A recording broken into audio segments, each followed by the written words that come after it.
Naglabas ng mahabang caption si Bella Padilla sa video post niya sa kanyang Instagram account na nagmamasa siya ng brown dough na sa tingin namin ay nag-aaral siya ng baking.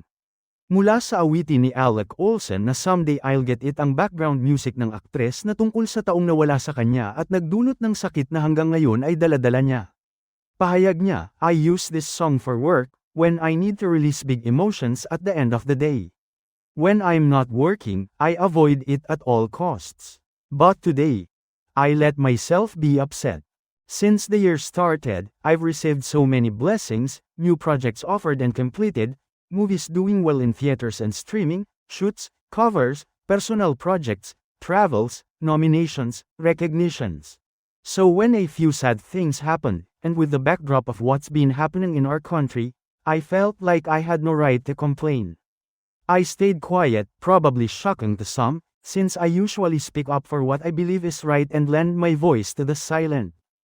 At dito inamin ni Bella na may personal siyang pinagdaraanan. Aniya, the truth is, a lot was happening in my personal life too. While I filled my few free days with happy moments, I was learning the hard way who I could actually trust. People I've uplifted over the years turned a blind eye when they could have easily spoken up and helped carry my burden, for once. That wasn't an easy pill to swallow. And things that hurt me as a child started showing up dressed as care and love. So maybe now you have a clearer picture of why I've been quiet. Ilang linggo na ang nakararaan ay may posts na mga larawan sina Kim Chu at Angelica Panganiban na hindi kasama si Bella. May kinalaman kaya ang post niyang ito sa pagkasira raw ng friendship nila?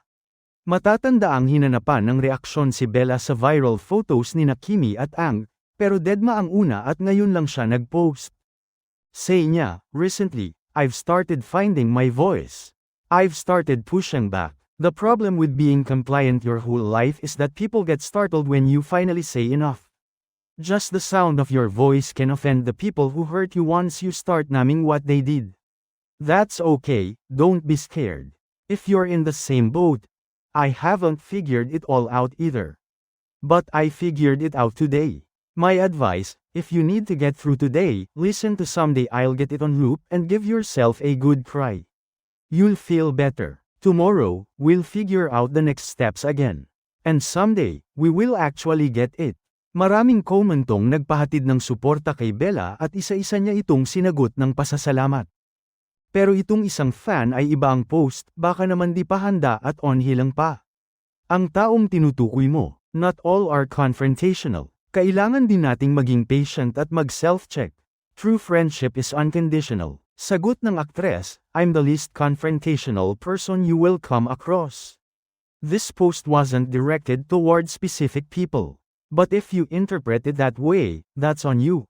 If you're attacking for something that's meant to be positive, maybe you didn't get it. Sa kasalukuyan ay trending sa social media ang post ni Bella at halos 9,000 na rin ang komento sa kanyang IG account.